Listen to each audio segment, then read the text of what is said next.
Welcome back, everyone. Forbidden Knowledge News. I'm your host, Chris Matthew. I'm so happy to be here right now with author, lecturer, researcher Brien Foerster. Brien, how are you doing today? Good, thanks, Chris. How about you? I'm very good. I very much enjoyed your presentation. Thank you. Fascinating stuff. I'd like to first talk about, you showed a slide where there's a possible discovery of what could be Atlantis in Africa. Could you talk a little bit about that? Yeah, it's a site called the Richat structure. If you look it up on the internet, it's Richat. And the conventional story is that it's either a collapsed volcano or the site of an asteroid impact. But no one really knows, and almost nobody ever goes there or has been there. It's very difficult to get to. It's in Mauritania, which is in Western Africa. A friend of mine, Josh, who's a journalist, went there, spent thousands upon thousands of dollars to get there.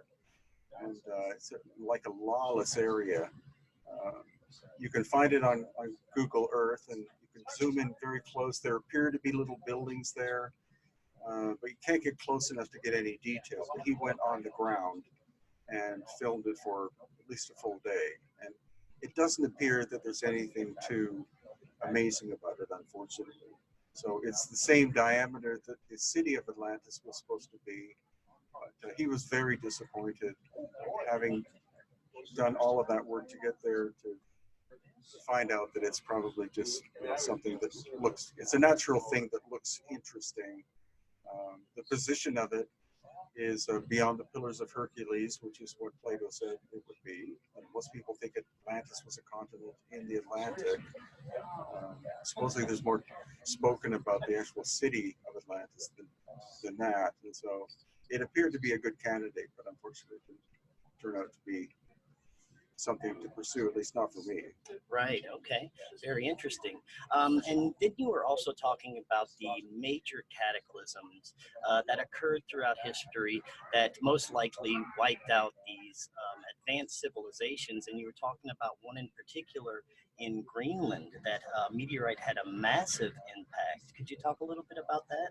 Yeah, that discovery is only a year to a year and a half old, and it's only because of modern technology with ground penetrating radar from airplanes or from actually satellites probably that they found this. It's what they discovered was an impact of an asteroid made of nickel and iron that was a mile in diameter. And so something like that, like I was saying in my talk, if you have a comet that hits the Earth, since the comet is 90+% ice, it's not going to have that much of an impact, because when ice hits land, the ice gives away.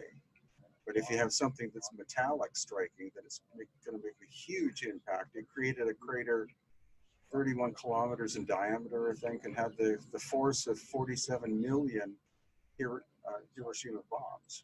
So that would have been a major thing. There's also evidence of other impacts that may have happened around the same time period.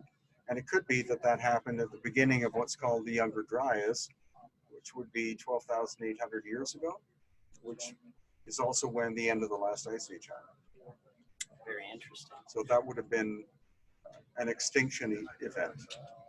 Yes, and they had even before that event, they've had many of these cataclysms occur throughout our history, right? Yeah, I think on average every 13,000 years.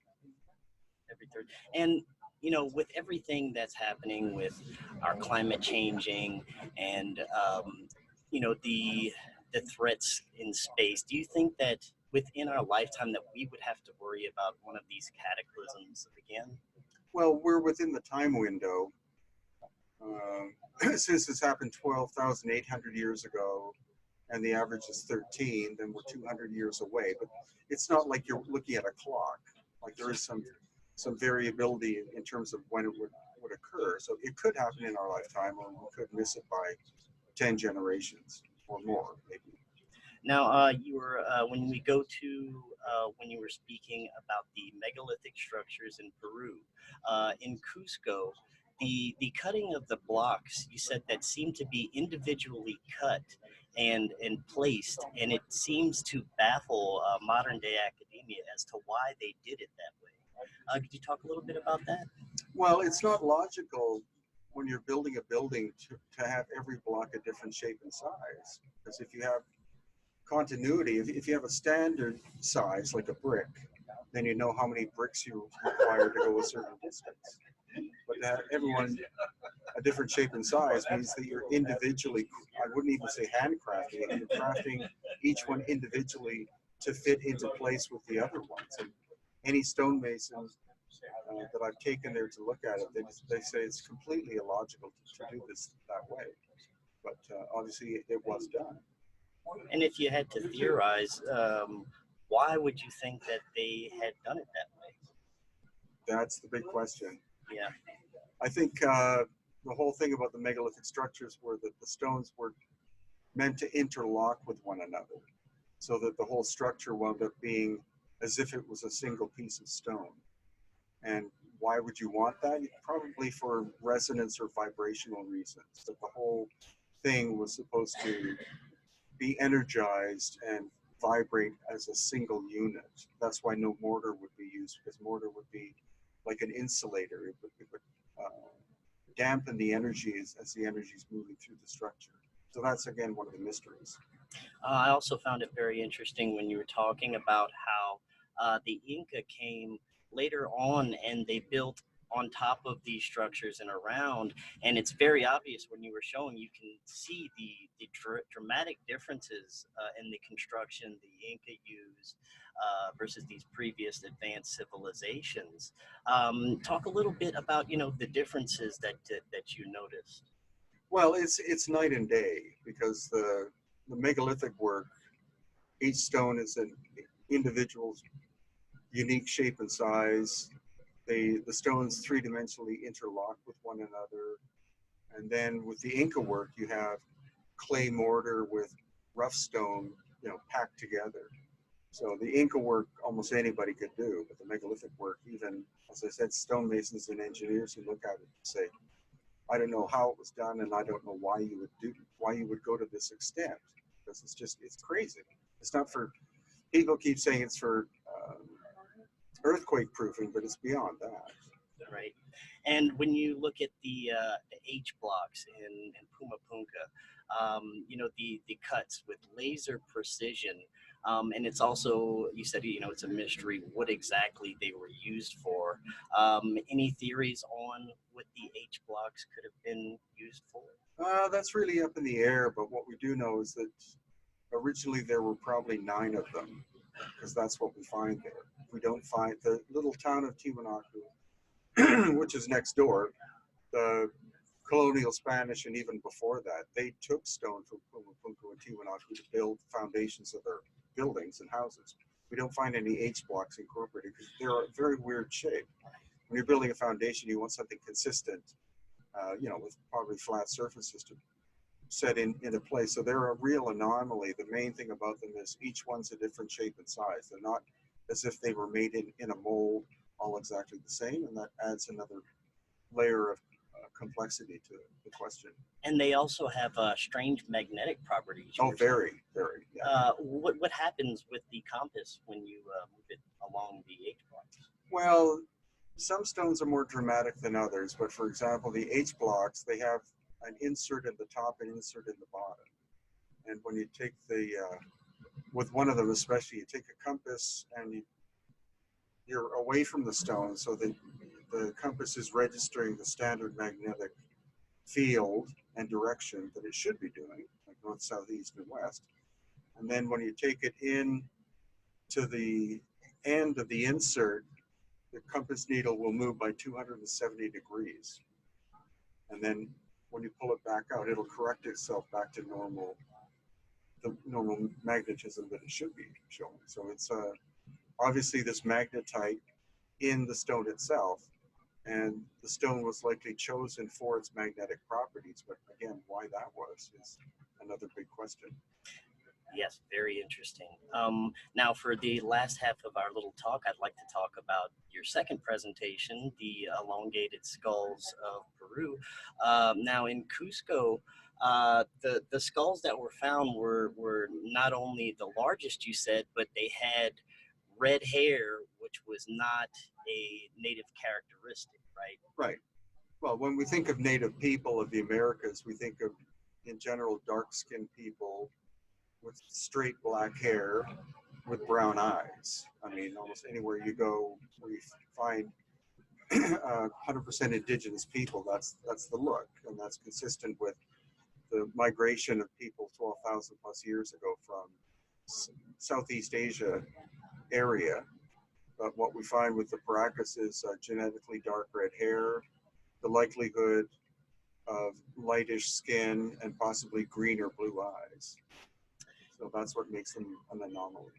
Yes, and when you brought scientists to look at these, it actually baffles them because they can see that it's not the headboarding that was the tradition among some of the natives, right? Mm-hmm. Well, yeah, headboarding was done by noble babies for many different cultures, but you have to ask, where would that have come from? Like, why would you do that? It's a dangerous procedure and drastic. And so, of course, it probably means that they knew of people from before that actually looked like that genetically. And that's what the work we're doing with the Paracas on the coast of Peru. We have skulls that obviously appear to be natural in shape, that are very elongated. And over the course of breeding with normal people, you begin to have the skull shrinking in size. And so the headboarding is a way to maintain that shape of head. And these types of elongated skulls are found really all over the world, but also near these megalithic sites and structures, correct? Yeah, even at Stonehenge, they found Yeah. ancient people with elongated heads. And at all the major megalithic sites in Peru and Bolivia, that's what you see. When you looked at the DNA results, it was very fascinating what came back that I believe it was on the mother's side, of course, it was human DNA, but on the father's, it was unknown. Can you talk a little bit about those results? Yeah, well, again, the problem is that these people lived 2,000 plus years ago. And so when you're trying to test the DNA is broken down so much that it's in tiny fragments, and only the most sophisticated programs in the world at 10 laboratories in the world can recombine the DNA digitally in order to be able to get a pattern of what was going on. And then the nuclear DNA it's the father's, and it's much, much smaller and more difficult to get. So we're still working on trying to get the nuclear DNA tested. But the mitochondrial mother's DNA is not as difficult. Now, in closing, do you think that modern day academia is ever going to catch up to what independent researchers like yourself are finding out and maybe one day admit that they were wrong and you guys are onto something? No, I don't think they will. No. And I don't find it to be important anymore. It used to be that everything had to go through academia, through the peer review process, and that's why a lot of stuff has been rejected by them.